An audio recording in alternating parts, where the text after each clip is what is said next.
perpétuer l'entreprise sur le long terme. Là, maintenant, il va falloir les ressources humaines.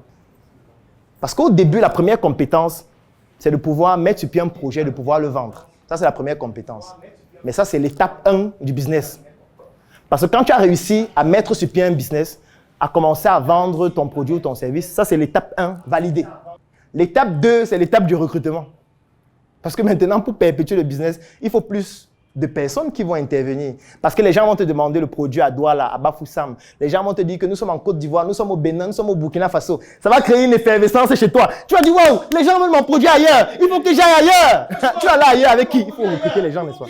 C'est là où ça va te rattraper. Parce que tu pensais que tu as laissé ça parce que ça ne sert à rien. Ça va te rattraper dans 5 ans. Et quand ça va te rattraper dans 5 ans, tu auras déjà des engagements, tu auras déjà des dettes, tu auras déjà un certain niveau de vie. Ça sera difficile pour toi de baisser ton niveau de vie pour relancer un autre système de business pour pouvoir produire cette ressource humaine. Encore que ça prend du temps. Et en fait, tu risques de te retrouver à un moment donné où on ne peut plus rien faire en fait. Mais bon, quand je dis on ne peut plus rien faire, il y a des choses qu'on peut faire. Tu peux vendre ton entreprise. C'est quelque chose qu'on peut faire. Heureusement, ce n'est pas compliqué à faire. Donc, tu peux vendre ton entreprise et prendre l'argent là et reprendre tes classes à zéro. Avec l'argent là, tu crées d'abord un système qui va produire la ressource humaine, qui va permettre de développer le business après. Pourquoi je dis que dans ce système, c'est l'idéologie qu'il faut mettre en avant et non la compétence technique? C'est parce que si tu mets la compétence technique en avant, le business basé sur ce produit peut faire faillite. Parce que supposons que ton produit, c'est le chocolat que tu fabriques. Tu as créé une école où tu formes les gens à fabriquer le chocolat. Après, ton chocolat a un coût de production tellement élevé que ce n'est plus rentable. Parce que la matière première est devenue chère. Il y a une nouvelle loi qu'on a votée pour interdire, par exemple, je ne sais pas, peut-être l'importation d'un certain type de produit que tu utilises ou un certain type de machine. Ce qui fait que le produit là ne fonctionne plus. Ça veut dire que l'école aussi ne sert plus à rien. Puisque dans l'école, tu ne formais que les gens à fabriquer le chocolat. Tu vas faire quoi maintenant de l'école? Tu vas commencer à dire que fabriquons le lait. Ça devient con. Pourtant, si tu les formes sur l'idéologie, ça fait en sorte que dans cette idéologie, on peut insérer n'importe quoi. On peut mettre un produit, on peut mettre un service, on peut mettre n'importe quoi. Ils peuvent s'adapter parce que ça, c'est la troisième chose. La capacité d'adaptation. C'est la plus grande compétence qu'un entrepreneur doit développer. La capacité à s'adapter à n'importe quelle situation. Et ce n'est que l'idéologie qui peut permettre de s'adapter, qu'importe la situation dans laquelle tu te trouves. Donc, première chose, il faut toujours penser au mécanisme de ressources humaines. Parce que le piège dans lequel on tombe, c'est qu'on ouvre la première boutique. On vend bien. Ça marche bien. Les gens nous demandent maintenant dans d'autres endroits. On veut maintenant ouvrir une deuxième boutique. Sauf que pour ouvrir une deuxième boutique, il faut plus de ressources humaines. Pour ouvrir une troisième boutique, il faut plus de ressources humaines. Pour ouvrir une quatrième, il faut plus de ressources humaines. Si on n'a pas pensé à ça avant, c'est mort. Parce que là, on va commencer à dire qu'un recrutement, nous recrutons 5 personnes qui peuvent vendre dans une boutique, machin, et il sait comment ça va finir. Quand tu vois, il y a les annonces comme ça. Ça va finir comme on connaît. Tu es en train de recruter quelqu'un qui est au chômage depuis 2 ans. Tout ce qu'il attend, c'est une opportunité où il va pouvoir toucher du cash. Donc, quand tu le recrutes, il arrive dans l'entreprise avec le sang aux yeux. Parce qu'il se dit que bon, peut-être on va me virer dans 1 mois. Donc il faut qu'en 1 mois, je fasse suffisamment de réserves pour vivre encore même 2 ans. Donc quand il arrive dans l'entreprise, il fait mal. Il a des objectifs clairs à atteindre. Il a des objectifs clairs à atteindre. Pourtant, quand tu as préparé quelqu'un depuis plusieurs années, c'est quelqu'un qui, quand il vient, il a déjà un certain nombre de valeurs calibrées par rapport à l'entreprise. Je vais prendre un autre exemple. Lorsqu'on ouvre le siège de la Startup Academy en Côte d'Ivoire, qu'est-ce qui nous fait ouvrir le siège de la Startup Academy en Côte d'Ivoire? Ce sont les ressources humaines. Ce n'est pas parce que la Côte d'Ivoire, c'est un bon pays où il y a le développement économique. Moi, je m'en fous de ça. Développement économique, c'est quoi? Le développement dans tous les pays. Il n'y a pas un pays qui a plus de développement qu'un autre. Ça dépend des indicateurs qu'on choisit. Donc, nous, ce qu'on fait, c'est que nous, on arrive en Côte d'Ivoire et on se rend compte qu'il y a des membres de Startup Academy en Côte d'Ivoire qui ont créé la réplique de la Startup Academy en Côte d'Ivoire depuis plus de 2 ans.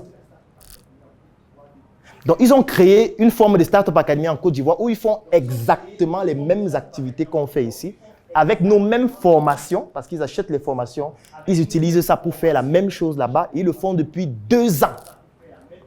Ça veut dire qu'ils ont déjà suffisamment intégré le logiciel de la Startup Academy. Donc, tout ce qu'on avait besoin de faire. Si on partait dire que recrutement des responsables de la Startup Academy Côte d'Ivoire, c'est que c'est poteau. Poteau direct. Parce que tu recrutes quelqu'un qui ne comprend rien à ce que vous faites. Lui, quand il arrive, il était au chômage depuis 2 ans. Il a 6 mois pour faire des réserves dans ton entreprise. Il va faire ses réserves, après il va partir. Tu vas le virer, tu vas dire que non, il n'est pas compétent, tu vas recruter une autre personne. Même phénomène. Au Bénin, c'est la même chose. Lui, c'était depuis 4 ans. Au Bénin. Ne négligez pas le travail que vous faites en ligne. C'est extrêmement important. Au Bénin, le membre qu'on a trouvé là-bas, il avait une équipe où il reproduisait les activités de la Startup Academy depuis 4 ans. Donc, lorsqu'on vient, en fait, on continue juste ce qu'il faisait déjà. Vous, comment vous allez faire? Si vous voulez aller maintenant lancer un business au Tchad, vous allez faire comment? Comment vous faites? Vous partez au Tchad, vous lancez un recrutement pour recruter les Tchadiens que vous ne connaissez pas, qui vont travailler dans votre business, dans lequel vous avez investi l'argent. C'est que vous êtes un gros lapin comme ça. Le village où on a interdit de manger le chien là, c'est quel village encore? Ayos. C'est Ayos. C'est que vous êtes un chien qui se balade à Ayos. Un gros chien. Dès qu'on le voit se balader, on dit que voilà, voilà ce qu'on va manger ce soir. Et le soir, quand tout le monde est dehors, on tranche sa tête, on fait le rôti avec. C'est ce qui va se passer en fait. C'est ce qui va se passer, il dit que c'est très bon. Donc, gérer plusieurs business à distance, c'est de créer une idéologie qui va être suivie et sur laquelle vous allez vous appuyer pour développer vos business à distance. Ce n'est pas une question de recruter les meilleures ressources. Non, ça ne marche pas. Ce n'est pas une question de dire que je veux quelqu'un qui a fait telle école, qui est très compétent, machin. Tous ceux qui sont compétents ont leur propre projet. Toi, tu crois que lui ne réfléchit pas? Parce que si tu veux recruter quelqu'un qui est compétent, sache que ce qui l'a rendu compétent là, c'est aussi comme ça que son cerveau tourne vite. C'est aussi comme ça que lui-même, il a ses projets qu'il veut développer. Si tu veux recruter un bon vendeur, sache que comme il sait qu'il est un bon vendeur, lui aussi, il a des produits que lui veut vendre. Tu veux recruter un bon commercial, lui aussi, il sait que lui, il peut faire ça pour son propre produit qu'il vend. Tu veux recruter quelqu'un qui sera le responsable marketing de ton entreprise. S'il est vraiment très bon, ça veut dire qu'il pourra être responsable aussi commercial d'une autre entreprise ou responsable marketing d'une autre entreprise où on le paye plus. Donc, si tu bases ton choix uniquement sur la compétence ou alors le revenu, c'est un choix qui est trop biaisé parce que quelqu'un d'autre peut juste te proposer plus et puis c'est terminé.